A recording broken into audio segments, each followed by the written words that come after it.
أهلا وسهلا فيكم بحلقة جديدة من ليالي الخليج مع استبرق. واليوم عنوان حلقتنا نكهات من الخليج.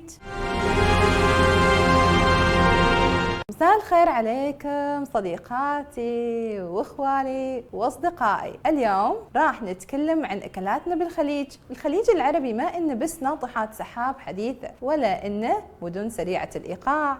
الخليج بعده حكاية تراث وحكاية كرم وحكاية مطبخ يحمل في كل صحن منه قصة. في بيوت الخليج الأكل مو إنه مجرد وجبة تقدم على المائدة، لكن هو بعد جزء من الهوية. عندنا مثلا بالسعودية، الكويت والقطر والإمارات وبعد في البحرين وسلطنة عمان، نجد أن المطبخ الخليجي يجمع بين البحر والصحراء وبين البساطة والثراء في النكهات. بحلقتنا اليوم راح ناخذكم في رحلة سريعة بين أشهر الأكلات الشعبية في دول الخليج المختلفة، أكلات صنعتها الأيام وحافظت عليها الذاكرة. وأول أكلة معنا وهي المكبوس. يوم نتكلم عن المكبوس نتكلم عن الأكلات الشعبية بالخليج، ويأتي اسمها في المقدمة. المكبوس يعد من أشهر الأطباق بالكويت والسعودية وبعد بقطر والبحرين، وبيتكون من الأرز المطبوخ مع اللحم أو الدياي، وتميز بخليط خاص من البهارات الخليجية مثل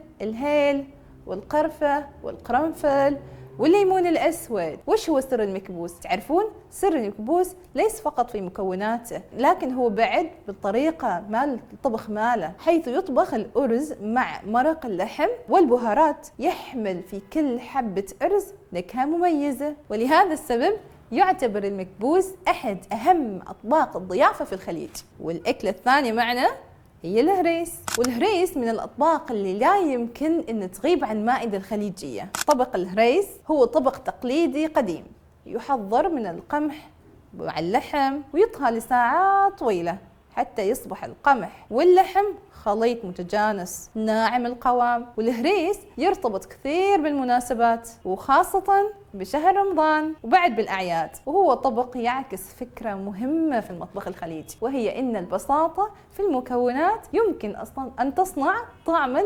استثنائيا. والطبق الثالث هو طبق الثريد. أما إذا عدنا قليلا إلى التاريخ، ومن الأطباق المشهورة بعد عندنا الثريد. إذا عدنا إلى الوراء قليلا يعني بالتاريخ، راح نلاحظ أن طبق الثريد هو طبق عريق جدا في الثقافة العربية والخليجية تحديدا. والثريد يتكون من خبز الرقاق ويوضع في طبق كبير وصحن كبير يعني، وبعدين يسكب فوقه مرق اللحم والخضار. وهذا الصحن معروف منذ قرون طويلة ولا زال حتى اليوم حاضر في الكثير من البيوت الخليجية خصوصا برمضان. والثريد ببساطة يمثل روح المطبخ الشعبي العربي. والأكلة الرابعة معنا بعد هي أكلات البحر المشهورة. الخليج العربي ارتبط دائما بالبحر، ولهذا كان السمك جزء أساسي من المطبخ الخليجي. بعد عندنا أطباق كثيرة تعتمد على السمك مثل الأرز مع السمك أو السمك المشوي مع التوابل الخليجية. بعد عندنا صيادين كثير وايدين في الخليج كانوا يخرجون البحر منذ الفجر ويعودوا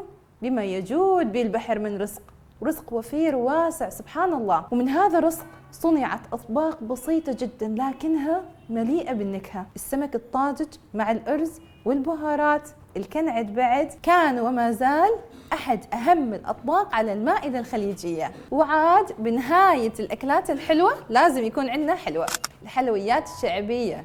الحلويات الشعبية لا يمكن أن نتحدث عن المطبخ الخليجي وما نذكرها أبدا. ومن أشهر هذه الحلويات الشعبية عندنا القيمات. القيمات عبارة عن كرات صغيرة من العجين تلقى في زيت حتى تصبح لونها ذهبي، بعدين ينضاف إليها دبس التمر أو العسل. وغالبا ما تقدم هذه اللقيمات مع القهوة العربية. واو شو طعمها طيب. وهنا يظهر جانب مهم من الثقافة الخليجية وهو كرم الضيافة، حيث تقدم القهوة والحلوى دائما للضيف. هاد جايكم ضيوف وين القهوة؟ وعاد نقول الخاتمة أن المطبخ الخليجي مو أنه مجرد وصفات أو أطباق تقليدية كالعادة يعني، ولكن هي ذاكرة شعوب.